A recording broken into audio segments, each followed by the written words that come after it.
Hello बच्चों, कैसे हैं आप। उम्मीद है आप सब बढ़िया होंगे, मस्त होंगे और अपनी पढ़ाई में व्यस्त होंगे। मैं आज जो है आपके मानव नेत्र का जो रंग बिरंगी दुनिया है उसका दूसरा पार्ट लेकर आया हूँ। जो पिछले 10 क्वेश्चन हो चुके हैं और यहाँ पे हम लोग 11 से चालू करेंगे सर। देखिएगा, निकट दृष्टि दोष और दूर दृष्टि दोष में क्या अंतर होता है। तो देखिए, निकट की जब बात करेगा तो इसमें नेत्र लेंस की जो फोकस दूरी अधिक होगी, और जब दूर दृष्टि की बात करेगा तो नेत्र लेंस की फोकस दूरी कम होगी।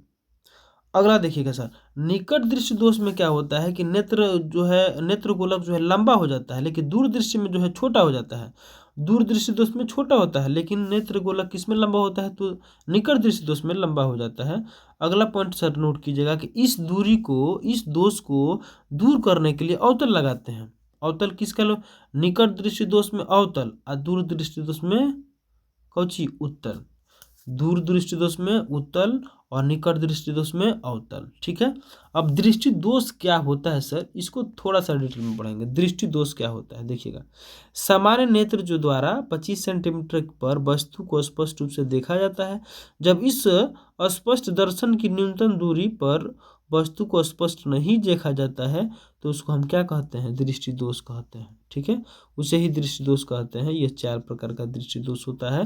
पहले हमने क्या कहा कि दृष्टि दोष क्या होता है, 25 सेंटीमीटर स्पष्ट आपको नहीं दिखाई दे रहा है ना, स्पष्ट नहीं दिखाई दे रहा है, तो इसी दूरी को स्पष्ट आप नहीं देख पाते हैं तो समझ लिए आप में दृष्टि दोष है।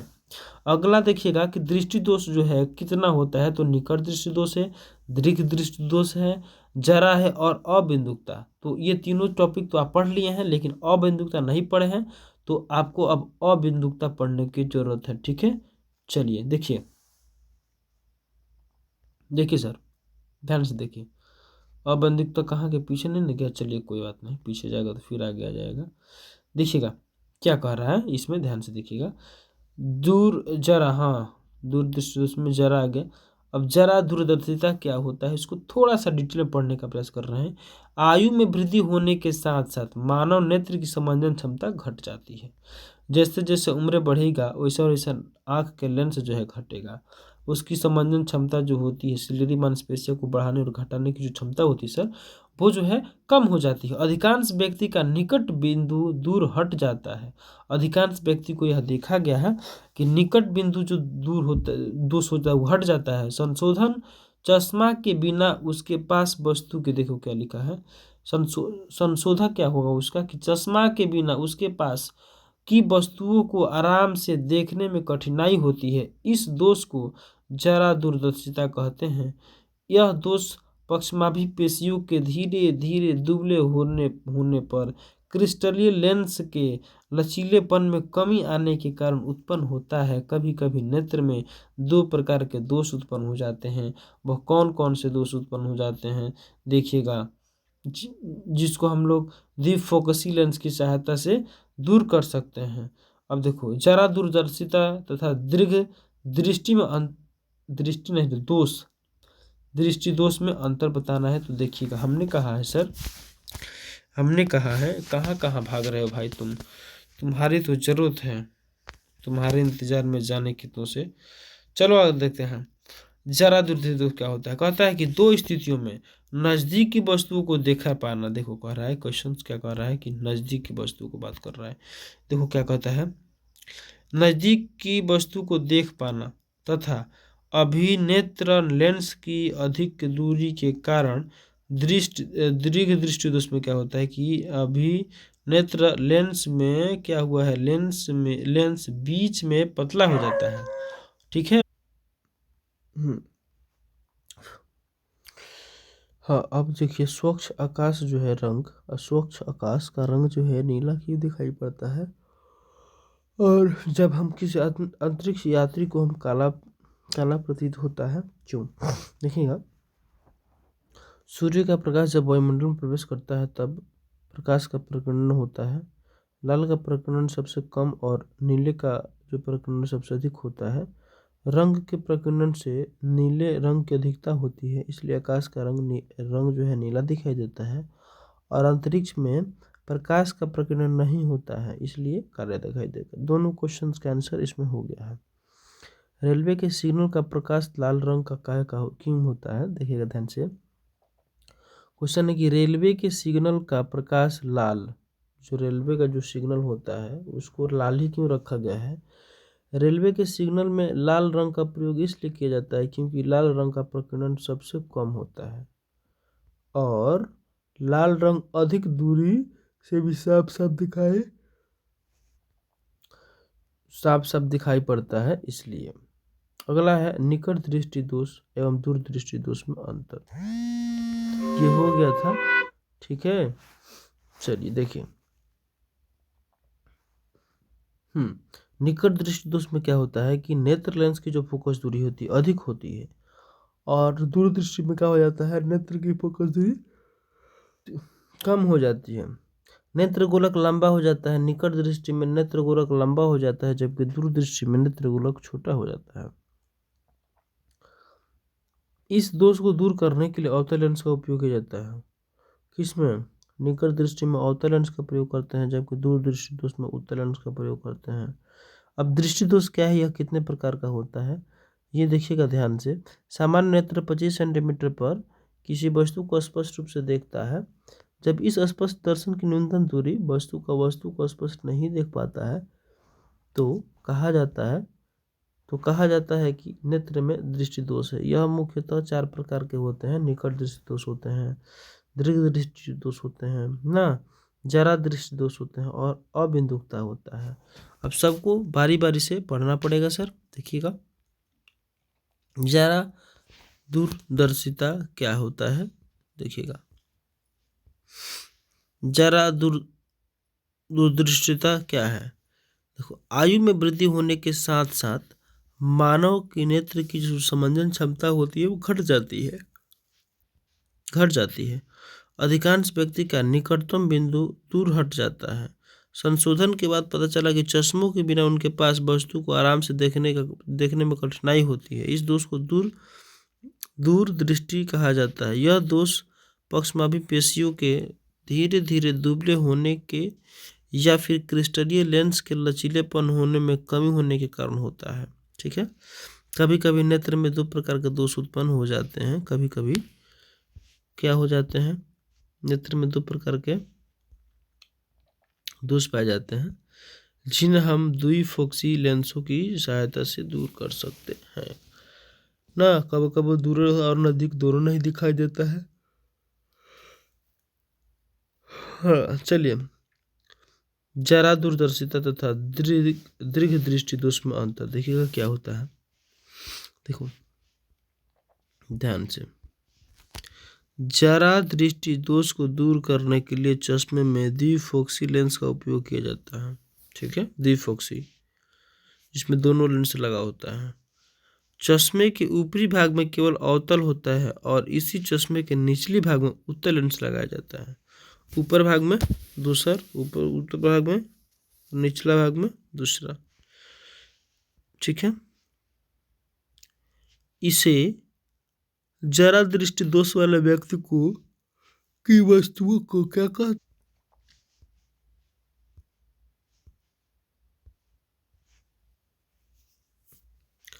देखिएगा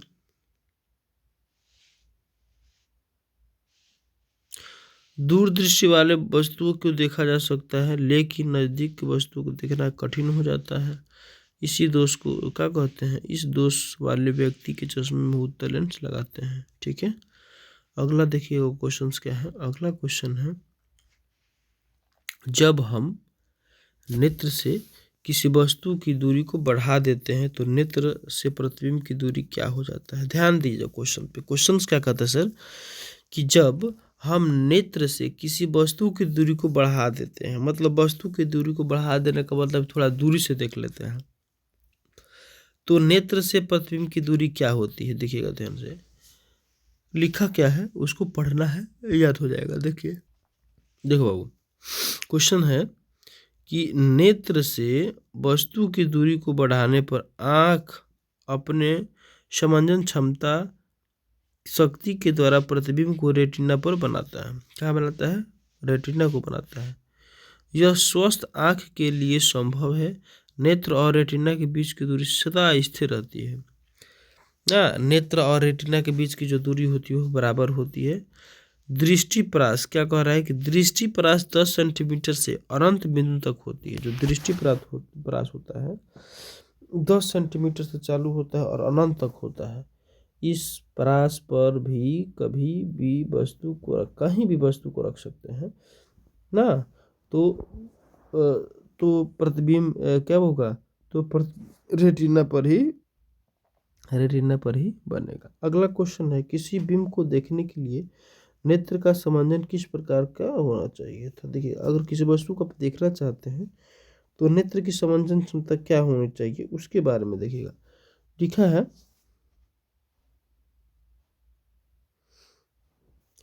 कि अभिनेत्र लेंस की वक्रता में कुछ सीमाओं तक पक्षमापी पेशियों द्वारा रूपांतरित किया जाता है। इकाई वक्रता में परिवर्तन होने वाले इस क्वेश्चन को पढ़ना है सर। देखिएगा, अभिनेत्र लेंस की वक्रता त्रिज्या में कुछ सीमाओं तक पक्षमापी पेशियों द्वारा रूपांतरित होता है। ऐसी दशा में फोकस दूरी बढ़ जाता है ना, अतः दूर रखी वस्तुओं को देखने में समर्थन हो पाते हैं। उसके बाद से कहता है कि जब हम पास की वस्तुओं को देखते हैं तो पक्षमापी पेशियां सिकुड़ जाती है। जब पास की वस्तु को देखिएगा तो पक्षमापी पेशियां होती है सिकुड़ जाती है ना। अभी नेत्र लेंस की जो फोकस दूरी होती है वो घट जाती है। इससे निकट रखी वस्तु को स्पष्ट रूप से आप देख सकते हैं। नेत्र में जरा दृष्टि दोष क्या होता है, जरा उसको पढ़ लेते हैं। देखो बाबू, नेत्र में जरा दृष्टि दोष क्या होता है, यह बुढ़ापे का नेत्र दोष है। देखिएगा, बुढ़ापे मतलब उम्र ढल गया तो थोड़ी सी समस्या तो आएगी ना सर। तो यह बुढ़ापे का क्या होता है, नेत्र दोष है। इस उम्र में नेत्र में सिलियरी पेशिया का लचीलापन समाप्त हो जाता है। नेत्र में संसाधन शक्ति की कमी के कारण दूर बिंदु और निकट बिंदु का समंजन नहीं हो पाता है ना, तो वह जरा दृष्टि दोष कहलाता है। आगे देखिए, अगला क्वेश्चन क्या है, आंखों की सुग्राहिता का क्या अर्थ होता है। देखिए, मध्यम प्रकाश में वस्तु को देखने वाले आंखों को सुग्राही आंख कहते हैं, मतलब कम प्रकाश में देखे। यह गुण जो है क्या कहलाता है, सुग्राहिता कहलाता है। अगला क्वेश्चन है कि निकट दृष्टि दोष और दूर दृष्टि दोष में 3 गो अंतर लिखना है। क्या क्या अंतर होता है, ठीक है। देखिएगा, निकट दृष्टि दोष में देखिए, दूर दृष्टि दोष वाले ये ना है, निकट दृष्टि दोष और दूर दृष्टि में अंतर स्पष्ट करना है। तो लिखा गया है, देखिएगा ध्यान से, ठीक है। देखिएगा, दूर दृष्टि वाला व्यक्ति आकाश को देखते समय चश्मा उतारता है। क्यों उतारता है, बाबू, देखिएगा, क्योंकि दूर दृष्टि वाला व्यक्ति जो है दूर की वस्तुओं को आसानी से देख लेता है, नज़दीक उसको नहीं दिखाई देता है, तो इसलिए अतः वह चश्मा उतार कर ही क्या करता है, वस्तु को आसानी से देख पाता है। आगे चलते हैं, स्पेक्ट्रम क्या होता है। देखिएगा सर, स्पेक्ट्रम श्वेत रंग। यहाँ पर हमने लिखा है आपके साथ कि जब श्वेत प्रकाश माने सूर्य का प्रकाश किसी प्रिज्म से होकर के गुजरता है तो उसमें से 7 रंग विभाजित होते हैं। प्रकाश के अवयवी वर्गों को ही इन्हीं को स्पेक्ट्रम कहते हैं। आराम से लिखिएगा कि जब श्वेत प्रकाश प्रिज्म से होकर गुजरता है तो उसमें से 7 रंग विभाजित होते हैं। इन्हीं प्रक्रिया को हम लोग क्या कहते हैं, स्पेक्ट्रम कहते हैं। टिंडल प्रभाव क्या है, वीवीआई क्वेश्चन है, सारे के सारे वीवीआई हैं। टिंडल प्रभाव क्या है, मोतियाबिंद क्या है, प्रकाश के प्रकीर्णन सब क्या समझते हैं, स्पेक्ट्रम क्या है। देखिएगा, जब किसी घने जंगल के बितान से पूर्व सूर्य का प्रकाश गुजरता है तो टिंडल प्रभाव देखा जाता है। जंगल के कुहासे में जल के सूक्ष्म बूंदें जो होती है ना, जब जंगल के कुहासे में जो सूक्ष्म बूंदें दिखाई देती है उसको ही टिंडल प्रभाव कहते हैं। अगला क्वेश्चन है कि मोतियाबिंद क्या होता है। एक लाइन की बात है, देखिए मोतियाबिंद क्या होता है सर, वो बढ़ती उम्र के कारण कुछ व्यक्तियों के नेत्र का क्रिस्टलीय लेंथ जो होता है वह धुंधला हो जाता है, दूधिया हो जाता है। इसके कारण चाहे इसके चलते किसी वस्तु को देखना आसान नहीं होता है और इसको ही हम लोग क्या बोलते हैं, मोतियाबिंद बोलते हैं, ठीक है। इस दोष को शल्य क्या कर सकता है, दूर कर सकता है, और कोई नहीं कर सकता है, डॉक्टर है ना। चलिए, प्रकाश के प्रकीर्णन से आप क्या समझते हैं, देखिएगा। लिखा है कि जब प्रकाश की किरण वायुमंडल से होकर के गुजरती है तथा वायु के कण द्वारा प्रकाश का प्रकीर्णन होता है और प्रकाश पुंज के मार्ग को देख पाते हम लोग, वास्तविक विलयन से प्रकाश की किरणें गुजरती है तो प्रकाश किरण पुंज का भाग विलयन द्वारा प्रकीर्णन हो जाता है और विलयन पारदर्शी होता है, पारदर्शी दिखाई देता है। ठीक है, चलिए अगला क्वेश्चन देखिए क्या कहता है। क्वेश्चन है कि मानव नेत्र में कौन सा गुण जिससे सिनेमा के पर्दे पर चलते हुए तस्वीर देखता है। मानव नेत्र में कौन सा गुण होता है जिसके चालन जो जिसके कारण जो है पर्दा जो है चलता है ना, क्या बोलते हैं, हॉल में, तो फिल्म को वह स्पष्ट रूप से देख पाता है। तो उसका देखिए क्या होगा उत्तर। अभी तक कितना है देखिएगा ध्यान से, अब खत्म हो गया है, थोड़ा सा और है, आराम आराम से पढ़ लेते हैं। चलिए अगला क्वेश्चन देखते हैं। जब हम लोग हॉल में जाते हैं ना, मानव नेत्र में कौन सा गुण है जिसके साथ वो हॉल को देख पाता है, फिल्म को देख पाता है। जब हम किसी वस्तु को देखते हैं तो उसकी तस्वीर हमारे मानस पटल पर 1/10 सेकंड, ये क्वेश्चन पूछता है, 1/10 सेकंड छपी रहती है। इसके पश्चात कोई दूसरा तस्वीर सामने आता है तो वह चलती हुई प्रतीत होती है। ध्यान से देखिएगा, यही मेन रीजन है। हमारे आंखों में अरमान लिया तो मान लिया, आंखों में अरमान लिया मान लिया तो मान लिया, मंजिल आसान क्या, हाँ मंजिल कठिन क्या आसान का, तो वही है कहानी। देखिएगा कहा जा रहा है बाबू, इसमें ये कहा जा रहा है ना कि जब हम वस्तु को देखते हैं ना तो हमारे को याद है कि हमारे दिमाग में वह 1/10 सेकंड तक उसकी छाया प्रति रहती है। 1/10 तक रहती है, तले दूसरा आ जाता है, तो इससे लगता है कि हम फिल्म हॉल को देख पा रहे हैं। स्पेक्ट्रम को, ये देखिएगा ध्यान से क्या लिखा हुआ है, स्पेक्ट्रम को किस रंग से प्रकाश का तरंगदैर्घ्य महत्तम और किस रंग से तरंगदैर्घ्य क्या महत्व से न्यूनतम दिखाई देता है। तो देखिएगा क्या लिखा गया है आंसर में। आंसर में आराम से लिखिए, कोई दिक्कत नहीं होना चाहिए। आंसर में लिखा गया कि स्पेक्ट्रम में लाल रंग के प्रकाश का तरंगदैर्घ्य महत्तम होता है, सबसे ज़्यादा होता है, और बैंगनी का सबसे कम होता है। अतः लाल के प्रकाश का विचलन कम होगा और बैंगनी का विचलन जो है ज़्यादा होगा। प्रकीर्णन प्रकाश का वर्ण किस प्रकार निर्भर करता है। देखिए क्या कहता है कि यह प्रकीर्णन करने वाले कण के साइज पर निर्भर करता है। अत्यंत सूक्ष्म कण जो है मुख्य रूप से नीले प्रकाश को क्या कर देता है, प्रकीर्णन कर देता है, जबकि बड़े साइज के कण जो होते हैं अधिक तरंगदैर्घ्य को प्रकाशित करते हैं, जो प्रकीर्णन कहलाता है। कैसे व्यक्ति को नेत्रदान करना चाहिए। क्वेश्चन देखिए, कैसे व्यक्ति को, तो देखिएगा उच्च रक्तचाप वाले, बीपी हाई, ब्लड प्रेशर, देखो उच्च रक्तचाप वाले व्यक्ति, मधुमेह रोगी हो, दमे की रोगी हो, जिनको कोई संक्रमक ना हो तो नेत्र दे सकते हैं। एड्स, हेपेटाइटिस बी हो, ठीक है, एड्स हो, हेपेटाइटिस बी हो, टेटनस हो, हैजा से मरने वाला व्यक्ति है तो आप नेत्रदान ना करें सर, क्योंकि उसका भी वही हाल होगा जो आपका हुआ। तो इसलिए नेत्रदान कौन कर सकता है, जिसका रक्तचाप जो है क्या हो, रक्तचाप वाला व्यक्ति हो, भले मधुमेह का रोग हो, दमे का रोगी हो ना, दमे का रोगी का, जिन्हें कोई संक्रमक नहीं हो तो वो नेत्रदान कर सकते हैं। हेपेटाइटिस बी वाला जो है नहीं कर सकता है। चलिए आज की कार्रवाई को सर यहीं समाप्त करते हैं और जुड़े रहिए अपने धानी ऑनलाइन क्लासेस से। आपको मैं लेके आ रहा हूँ आपके लिए छोटी छोटी मगर मोटी बातें, उसमें आपके सवाल होंगे और मेरे जवाब होंगे। हाँ, हो सके तो लाइक शेयर ज़रूर कीजिए। आपके सभी प्रश्नों का उत्तर मैं कमेंट बॉक्स में दूंगा। सभी प्रश्नों का उत्तर मैं आपको अपने यूट्यूब चैनल धानी ऑनलाइन क्लासेस के माध्यम से मैं आपको अपलोड कर दूंगा। आप जो है लाइक करें, शेयर करें और सब्सक्राइब भी करें। क्या दिक्कत है, क्या परेशानी है, जब सारी समस्याओं का हल आपके धानी ऑनलाइन क्लासेस में मिलता है तो हम क्यों ना करें। ठीक है, चलिए तब तक के लिए गुड बाय।